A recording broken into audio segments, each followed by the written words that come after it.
No, yeah, no, I understand. We don't have anybody. Maybe we'll have no public.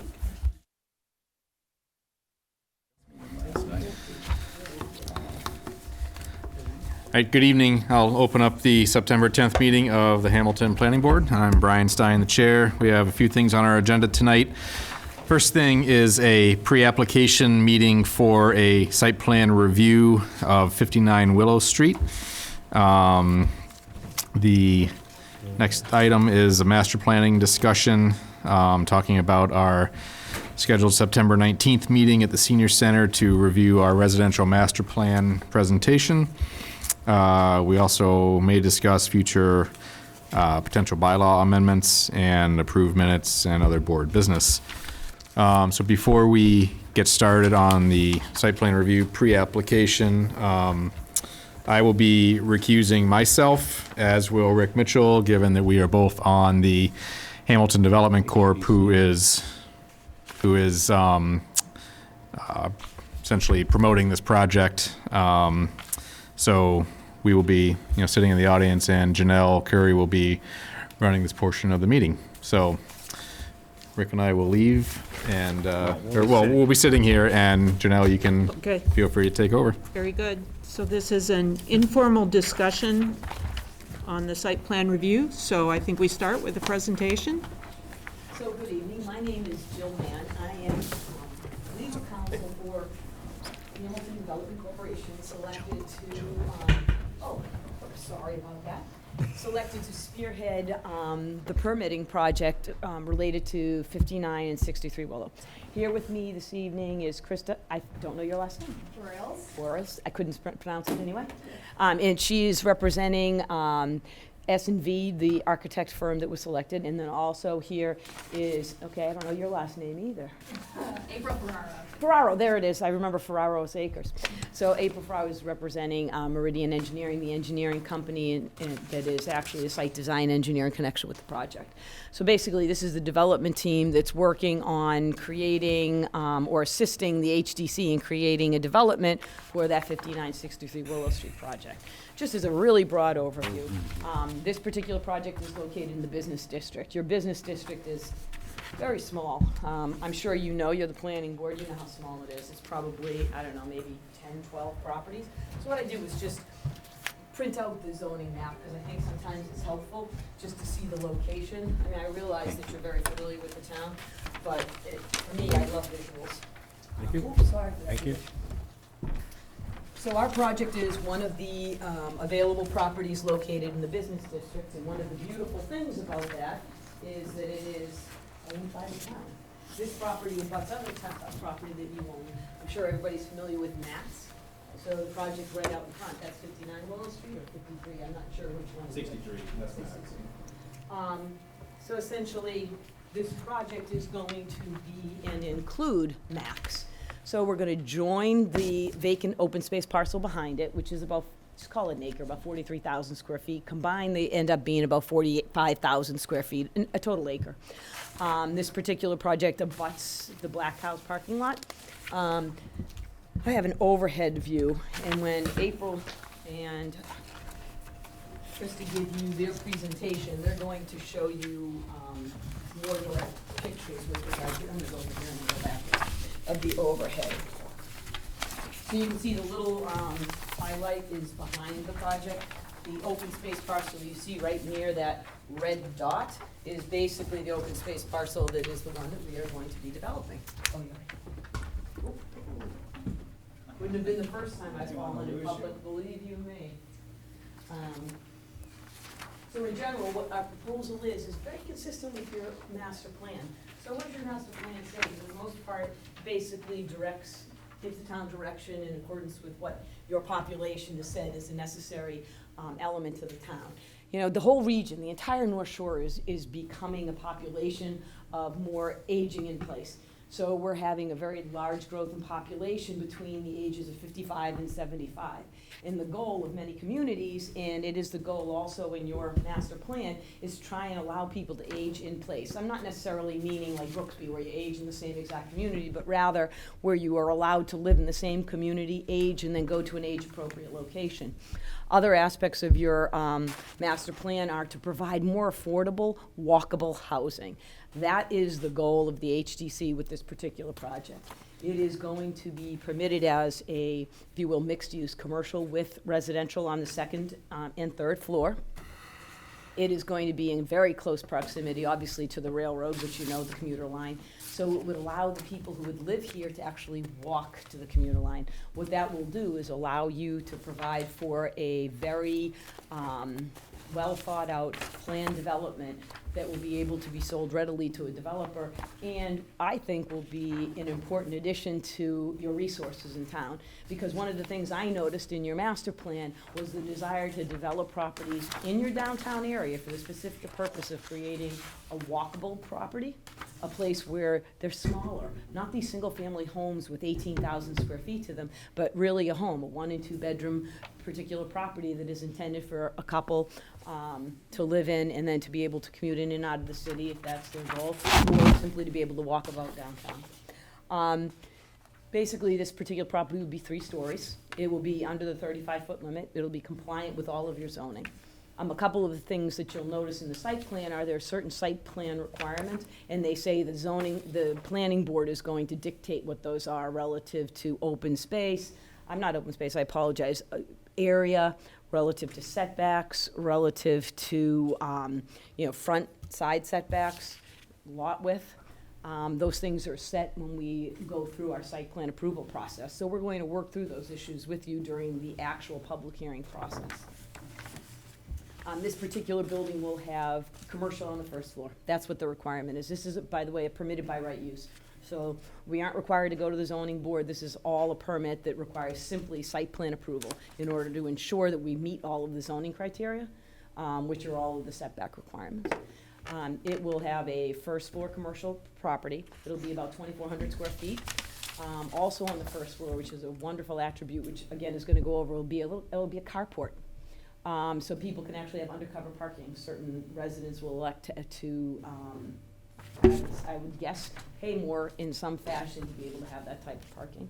The second and third floors will be residential. They'll consist of approximately 18 units between the 2 floors, 9 on each floor, and they'll have 2 bedrooms and single bedrooms. At this point, I wanted to give you that broad overview just so you kind of have a picture in your mind, and then I'm going to ask April and Kristen to stand up and then go through each of the plans. If you have questions, we'd love to hear them. But again, the purpose of this is really to just open up the dialogue, let you know we're coming, explain that we will be submitting an application in the next week. And before even we come to your first public hearing, we will have an abutters meeting. So we will have made contact, had any concerns addressed, and then be able to come in for our public hearing, knowing, what the abutters' concerns are. Again, I'm going to turn it over to you, Chris. I think you can open it. Sure. Thank you.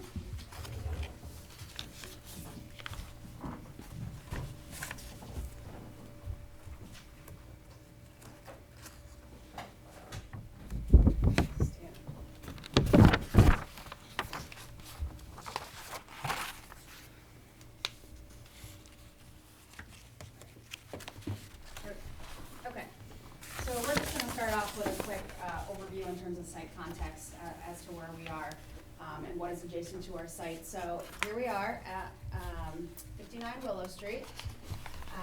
We are abutting or fairly close to Route 1A, Bay Road and Railroad Ave here. We've got a fair amount of commercial development on both of these streets, and then adjacent single-family housing on the other 2 sides of our property. If we're standing on 1A, we can see that we have buildings like the Salem 5 Bank and Black Cow.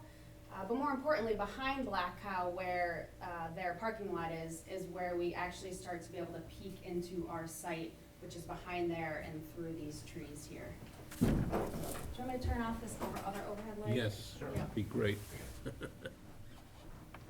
don't know if our TV audience will be able to see anything, but. Yeah, we can see. That's better. That's perfect. So as we turn the corner from Bay Road onto Railroad Ave, those sort of retail establishments continue marching down the street. including this fairly good size, 2.5-story retail structure that actually abuts our lot on one side. And right here next to that lot is where we start to again be able to peek into our property at 59 to 63 Willow. Continuing down the road and starting to turn the corner onto Willow Street is where we have our town parking lot at the corner, and the Accord Food Pantry just behind it. And this area right in here is where we think might be a really nice connection, and certainly in terms of visibility onto our site, and potentially a way that we can start getting pedestrians onto our site, especially from Railroad Ave.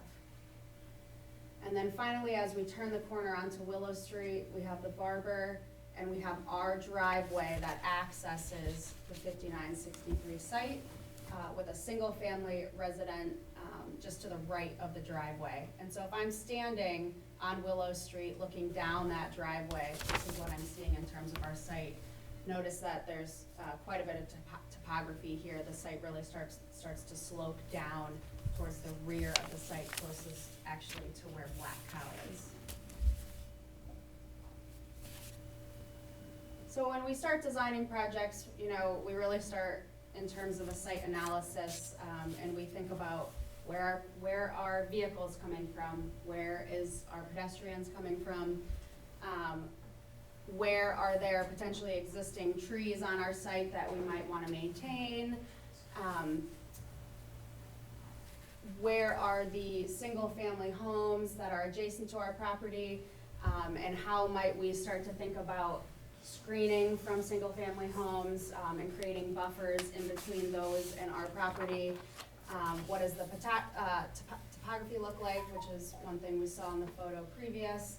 You know we need septic. Where are we going to be able to put that based on setbacks from the property line as well as our building. So this is a general overview of what we started with when we were looking at this project.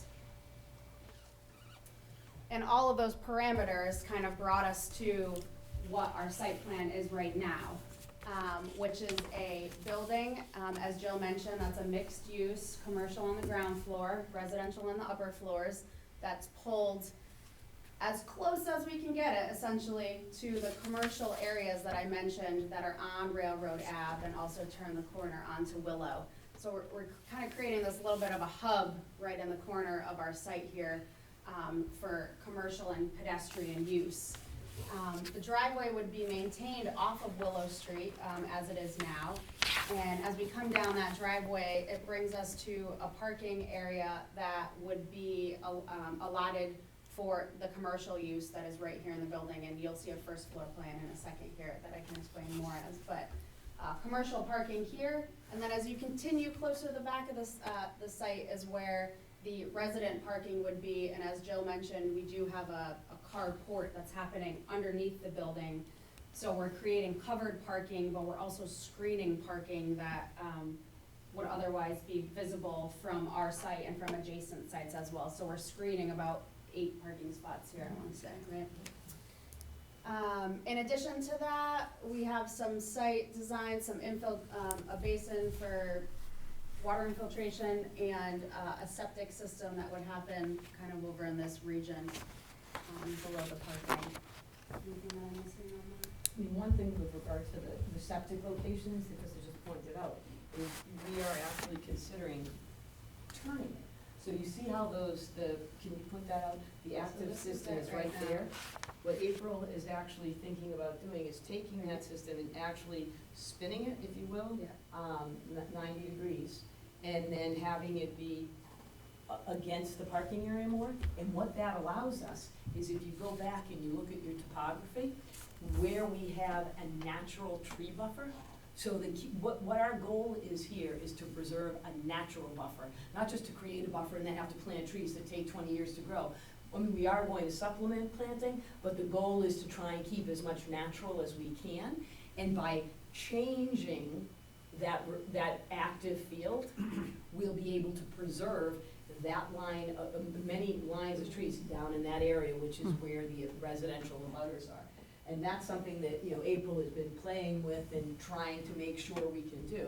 And we can do that because You know how the set Title V works. You have to have an active field, you have to have a reserve field. You know, hopefully you never have the reserve, right? So maybe you're gonna have this active fields for 25, maybe 50 years, and that's the goal, and it's right here. So that's where we're gonna put it. We're gonna put the reserve on the area, and you do not have to clear where the reserve is. So it's the beauty of this site that April is actually able to try see how we can work that.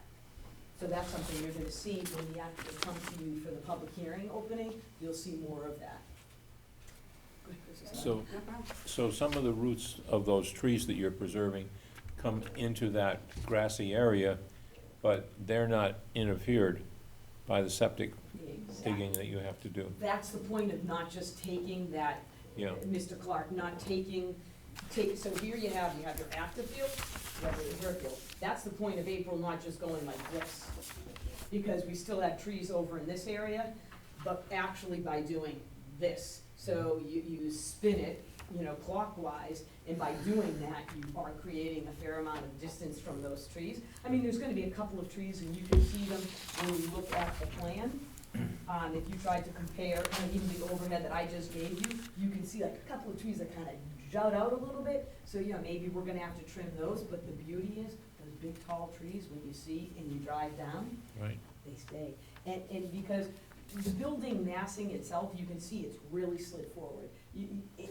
It's not going to be visible from passing traffic, it really won't be. From Willow Street, it's hidden by Mac, it's hidden by the existing tree line, it's hidden by the other buildings, it's hidden by that existing home, it's hidden by the trees. So there's a lot of impediments to the visual impact of that property, which is what our goal is to minimize that visual intrusion.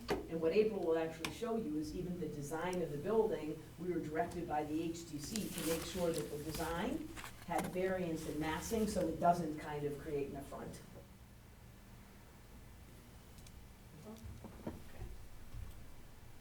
So the first floor plan, one thing to note is this plan is rotated from the view that you were just looking at. So the entry drive, Willow Street is kind of over on this side of the page, and the entry drive is coming in this way, okay? So as you come into this, you'll notice that there's a very large 2,400 square foot commercial space. And in front of that is a really nice colonnade that kind of brings down the scale of the building. It creates kind of like a human scale to it, and it really engages you as you walk in through this entryway here.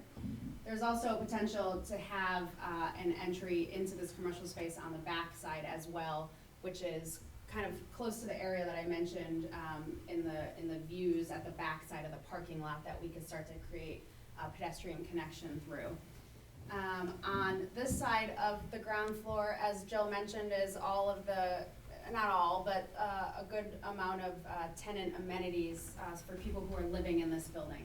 So an open carport that has a direct access into a residential lobby with a center stair and elevator that goes all the way up the building. Amenities such as fitness with a little toilet room, and then a function room, you know, a common room where you could have birthday parties if you want, or watch a football game, stuff like that.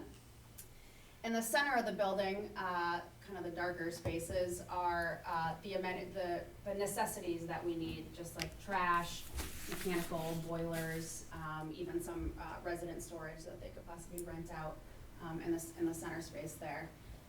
And then there's, like I said, an entry here for residents, but there's also a side door here that people can get out of as well. And then all the way over to the left is a required fire egress stair that leads from the upper floors down and straight out of the building.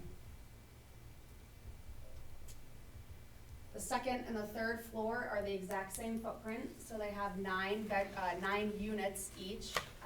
The 2 bedrooms are on the ends. The building is essentially a T-shaped with a double-loaded corridor. We end up with some, you know, more storage and mechanical type spaces in the middle here. The 1-beds range in size from about, let's say, 680 to almost upwards of 900. This unit here and this would likely end up being a 1-bed with den because we have some additional square footage there. But 5 of the 9 units on each floor end up with their own balconies, their own private balconies. And then 2 of the units here and here end up with little Juliet balconies that you can open a slider and be able to look out with a railing there. And we've done some, you'll see this in the elevations, but we've created some of these projecting bay windows here to help articulate the exterior elevation, but also actually add a little bit of square footage inside the unit as well. So second and third floors are exactly the same. So in terms Can I of, ask a question? Yeah. What's the ceiling height gonna be on each of those 2 floors? I want to say that it's at least, they're a minimum of 8-foot ceiling heights currently, based on what we think the structure may be for this. We're assuming a wood frame type building, so at least 8 feet. Thank you. Yep, this is exterior elevation as if you're driving down that entryway from Willow Street. And the facade of the building was designed with pretty typical classical New England architectural elements like gabled roofs and clapboard comboed with flared shingles. We have simulated divided lights for our windows on the upper levels, and we're thinking right now of a essentially weathered gray or natural gray kind of coloring of the building with a deeper green window sash that really kind of pops off that. The ground floor level, where we start to have more commercial, has much more glass, and you'll see that as we turn the corner. This element that you're looking at right here is that egress stair that I mentioned is on the face of the building. So when you pull in, you're really gonna be seeing that stair and the start of a colonnade that wraps around the corner. Everything else that's back here that's lighter in color is 60 feet back away from you and will kind of fade away in the background. So as you pull in, you'll see a stair element on the facade, and you'll see a colonnade that starts to, Just back up a little. Yeah. Back up a spot. yeah, So that's what the butters will actually be looking at Right. from Linden Street, if they were be able to see through the trees. Nope. So yeah, sure, so that is, Or is this as you drive in? yep, that's this facade Oh, right okay. here. This little bump out is Got it, where got that stair is, the colonnade starts here, Got it. so that's this stair and the start of a colonnade that is right here, right? So that wraps around in front of that retail space, it's covered. All of this glass that's super open looks into the commercial space, so there's a lot of connection that's happening from outside to in. This element right here on the facade is pulled forward a ways from what's happening here, so there's some depth in the design. As I mentioned, some of the units get their own balconies, so we're treating these balconies here that start to really articulate and break up the mass of what the elevation may be. And we have some projecting bays, which is kind of what you see here, that center partially over, that start to highlight the commercial end of this building here. So What on is the cladding on the outside of the upper 2 stories? So this is just a shingle. Is it clapboarding or some sort of? Shingles. It's Shingle. a shingle, Okay. and clapboards at the second level. So we're really starting to define the levels by different materials. Okay, And then on the bottom level, we truthfully end up with a lot of glass, because we Yeah. wanna be able to see in down there. And we're thinking some sort of vertical board element that would happen down there in a lighter color. And all of that is broken by what we're calling kind of like a sign band that happens at the first floor level. And that goes all the way around the building, but it could include signage as needed at the commercial area. So is it the 2-bedroom apartments that have the big glass? Yep, Yeah. yep, right here. Yeah. Yep, that's exactly right. These 3 windows are a 2-bedroom, so that would be your living room, Mhm. for sure. So as you turn the corner again, and I'm standing in the Black Cow parking lot, this is our elevation that we would see. So this is our open carport underneath, so you're gonna be seeing the parked cars there. And then the same sort of materials, claps and shingles on the 3rd floor. We have 3 projecting bays again on this elevation. that just break it up enough that it's not just a single flat facade. And our Juliet balconies here and here, which, you know, overlook essentially where the drive aisle would be and beyond to the basin. Again, we're sticking with the gable roof, asphalt shingles all the way around the building. And then the last elevation is, you're standing behind that 30 to 32 Railroad Ave, big yellow building. This down here is the commercial portion of it, so I mentioned we might start to get another secondary door from the back side of the building there into commercial. Again, this is your 2-bedroom unit above with a projecting bay, balconies to help break up the facade and give that amenity to tenants. Some big windows and a fitness area, and the same style, simulated divided light windows all the way across. And then just the last thing we wanted to show you quick was where we're at with, you know, super preliminary design on our landscape, in terms of landscape and hardscape for the building. So this plan is oriented the same way as the floor plans were, with the commercial space being here, carport for residents being over here. So there's a direct connection, a sidewalk that comes down our entry drive from Willow directly into this colonnade piece that I was talking about here, so you can get right into the building, but it also continues up and around the building to that secondary commercial entrance. This would be, again, that important connection between Railroad Ave. parking at Railroad, yep, on the back end. And anything that's colored in this gray, sorry, I keep missing this gray color here is probably what we're thinking would be a gravel drip bed along the perimeter of the building. We also have an amenity I didn't point out earlier, but it is, this little patio space would be for tenants of the building, so there's grills and picnic tables that's private to them, that's screened on both sides, and a little, kind of some boardwalk across here. A little bridge, a little boardwalk across the basin that could get you, you know, out this door and over to the train much more efficiently. And then we've got some fencing that we're proposing happening, you know, in between our lots along here, and more importantly, along the division between the single-family homes and us. So we're thinking a 6-foot wood fence or so with some additional, probably evergreens that are planted very specifically here to help mitigate what you're gonna see from adjacent lots to this. So how do you get from this building to Railroad? Will there be to Railroad Avenue? In terms of what happens when I step onto this, Yeah, is there a way to walk from this building to Railroad Avenue? Between buildings on the other I mean, side? that's the town parking lot, That's the Oh, town. okay. yeah. Where, go ahead, Actually, you a know. space in between, isn't it the pizza shop and the car building? No, the barber on Railroad and, Go right See if town between? parking lot is right Oh, there. okay, So you so want- it just it's goes a right building. through there. The long building on Railroad. The yellow- yellow one the yellow is one. this Right one. there? Oh, okay, there's Okay. the yellow one. And how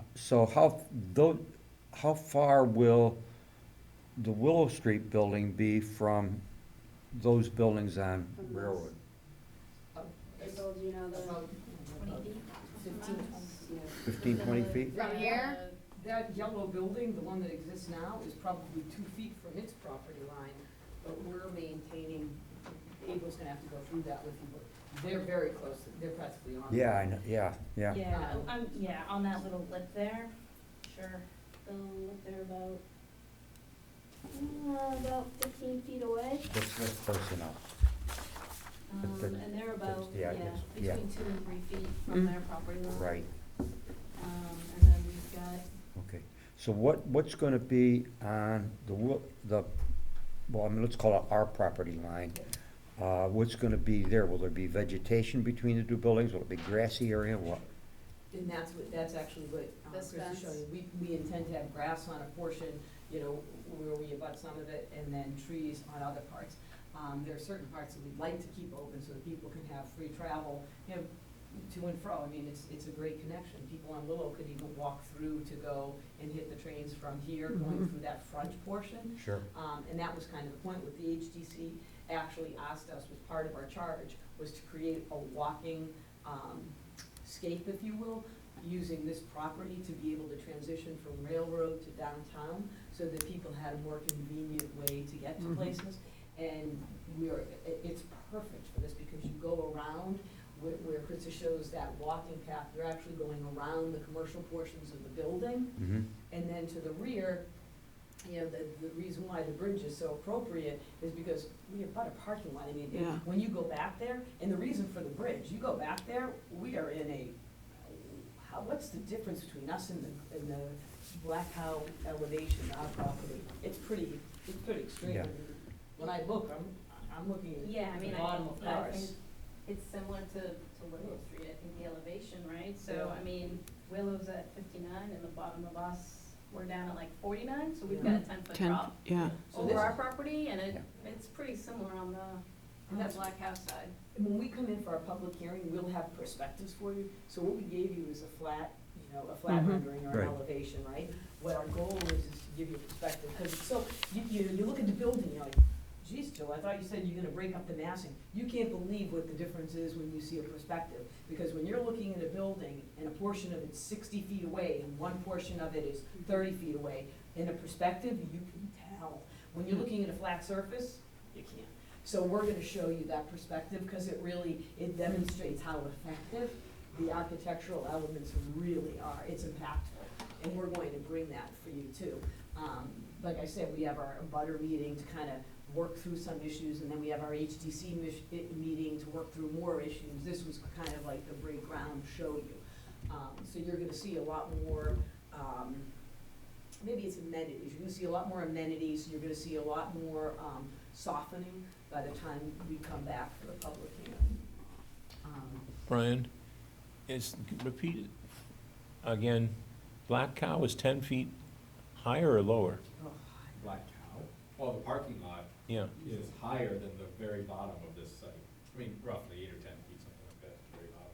Really? So from my mind, right, when I look at it and I see the carport and I see the height of, and we'll talk about the variability with regard to height, because what's key, right, is if I'm looking at your property and you're set at elevation 49, and I'm set at elevation 59, and I build a 30-story building and you build Yeah. a 30-story building, the two do not compare because I'm 10 feet lower than you.